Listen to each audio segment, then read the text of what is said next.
এখন আমরা তোমাদের এই বেল টাইমিংয়ের অ্যাবোর্ডিংটা দেখাবো আজকে।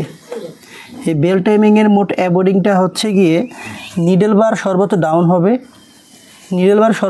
হবে, লুপার সর্বোচ্চ পিছাবে।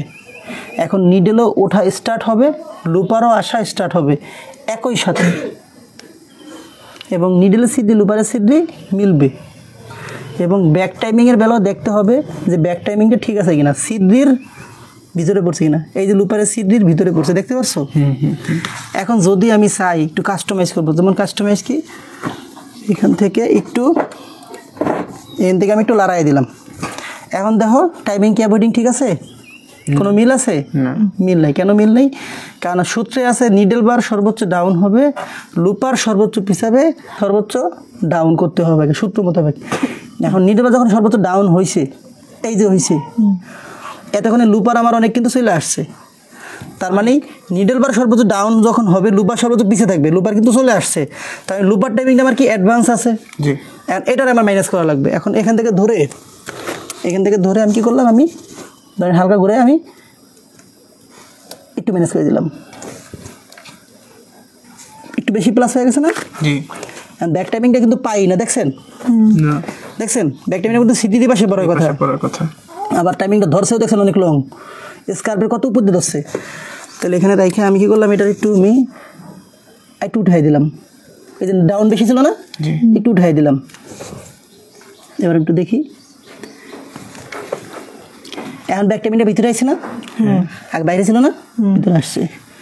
এখন এখান থেকে দেখতে হবে সিদ্ধি মেলে না, একটু খালি ভালো লাগবে, তাই না?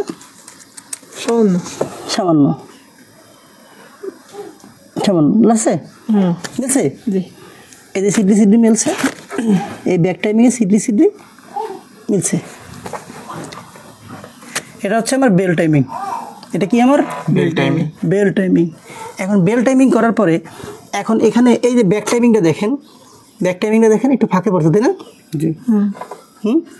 এই ব্যাক টাইমিংটা আমার এবার এই পাশে যে নাটটা আছে, এই নাটটা লুজ দিয়ে ব্যাক টাইমিংটা আবার হেভি এবং লাইট করা যাবে, মনে থাকবে। এবং এই ব্যাক টাইমিংয়ের যে অ্যাভয়েডিং আছে, এই অ্যাভয়েডিংটা এখান থেকে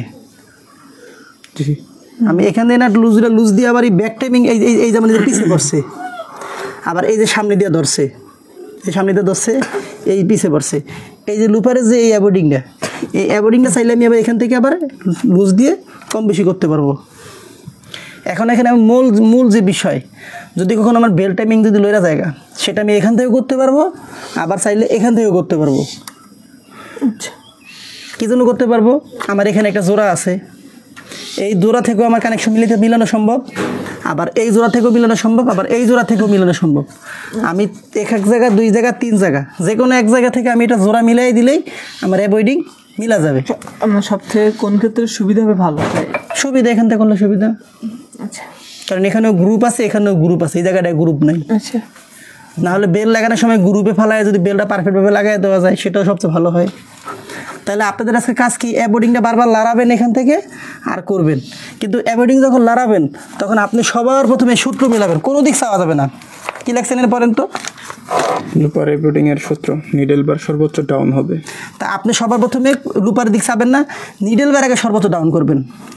তারপর কি লাগছে? লুপার সর্বোচ্চ পিছাবে। তারপর নিডল বার সর্বোচ্চ ডাউন হবে। লুপার যদি না পিছানো থাকে, অ্যাভয়েডিং লড়াই লুপার সর্বোচ্চ পিছিয়ে নেবেন। আচ্ছা, কথা কি বোঝা গেছে? তারপর কি বলছে? নিডল বার ও লুপার একই সাথে যাওয়া স্টার্ট হবে। কিরকম স্টার্ট হবে? এই যে নিডল বার সর্বোচ্চ ডাউন হইলো, লুপার সর্বোচ্চ পিছাইলো, এখন নিডল আর লুপার এই যে একই সাথে উঠতেছে, দেখছেন? একই সাথে উঠতেছে, এটা দেখেন, একই সাথে উঠতেছে। এই যে ধরে ফেললো, একই সাথে উঠতেছে, আগে পিছে নাই। ঠিক আছে? আর আগে পিছে যদি হয়, তখন আমি নিডলের সিদ্ধি মিলাবো। যেমন এই যে এটা হলো ধরার সিদ্ধি, এই হলো পরার সিদ্ধি। ওই যে নিডলের সিদ্ধি আর লুপারের সিদ্ধি দেখতে হবে এক বরাবর আসেনি। এই যে নিডলের সিদ্ধি, লুপারের সিদ্ধি ফাঁকা থাকবে, নিডলের সিদ্ধি দেখা যায় নাকি? ধরার পরে যখন মিলবে, তখনই বুঝতে হবে টাইমিংটা আমার অ্যাকুরেট আছে। বুঝা গেছে? ওকে, আজকে ক্লাসটা এই পর্যন্তই। এই বিষয়ে আরও কয়েকটা ক্লাস থাকবে। আমরা যেহেতু এই মুহূর্তে কাজের অনেক চাপে আছি, এজন্য ভিডিও করা হচ্ছে না। তাও তোমার কাজের এখন কি পরিস্থিতি? কোনটার? এই যে পর্যন্ত যেগুলো কাজ শিখছো মেকানিক্স ডিপার্টমেন্টে। প্লেন মেশিন হয়েছে, টু নিডেলের হচ্ছে ফিক্সড বার হয়েছে, অ্যাঙ্গুলার হয়েছে, ওভারলকের 3টা হয়েছে, সরি 2টা হয়েছে, 4 থ্রেড 5 থ্রেড, তারপরে ভার্টিক্যাল হয়েছে। আর আজকে এটাতে ধরলাম, আমরা শুরু করলাম এটা। কাজ কাম যেভাবে করা হচ্ছে, কাজ কাম কি তোমার পছন্দ হয় নাকি হয় না? জি, অনেক পছন্দ হয়। পছন্দ হবে না কেন, বারবার করার সুযোগ পাচ্ছি। তোমার কি অবস্থা? আলহামদুলিল্লাহ ভালো। আমি যেটা দেখছি এটা একটু কঠিন মনে হচ্ছিল, কিন্তু দেখার পরে সহজ মনে হয়েছে। ইনশাল্লাহ পারবো, ভালো লাগতেছে। তো আমাদের এখানে বর্তমানে 2জন আছে, শুভ আছে, আশিক আছে। এনাদের গার্জিয়ান যারা আছেন, যারা বাসা থেকে ভিডিওটি দেখতেছেন, আমরা একটু কাজের চাপে আছি, যার কারণে রেগুলার ভিডিও দিতে পারতেছি না। আমরা সম্ভবত এই সপ্তাহের ভিতর থেকে আমরা শুরু করব। আমরা প্রতিদিন যে কাজগুলো করাবো সে কাজের ভিডিও আমরা একটা আপলোড করব। তাতে কি হবে যে আপনারা বাসায় বসে আপনারাও দেখতে পারবেন যে তাদের আমরা কী কাজগুলো শেখাচ্ছি। তো আসলে কাজ আর ভিডিও একসাথে করা হয় না, যেমন একজনের হেল্প নিয়ে এখন ভিডিওটা করা হচ্ছে। তো এই জন্য একটু ভিডিওটা করতে একটু সমস্যা হয়। তো চেষ্টা করবো এখন থেকে রেগুলার একটা ভিডিও দেবো, যাতে আপনারা যারা কাজগুলো বাসায় বসে দেখতে পারেন তাদের আমরা কী কাজগুলো শেখাচ্ছি। আর যারা গার্মেন্টসের মেকানিক কাজ শিখতে চান, আমাদের এখানে একদিন ফ্রি ক্লাস করার সুযোগ আছে। আপনি চাইলে আইসা একদিন সম্পূর্ণ ফ্রি ক্লাস করে মেকানিক কাজ সম্বন্ধে ভালো একটা ধারণা নিতে পারেন। ঠিক আছে, ধন্যবাদ সবাইকে।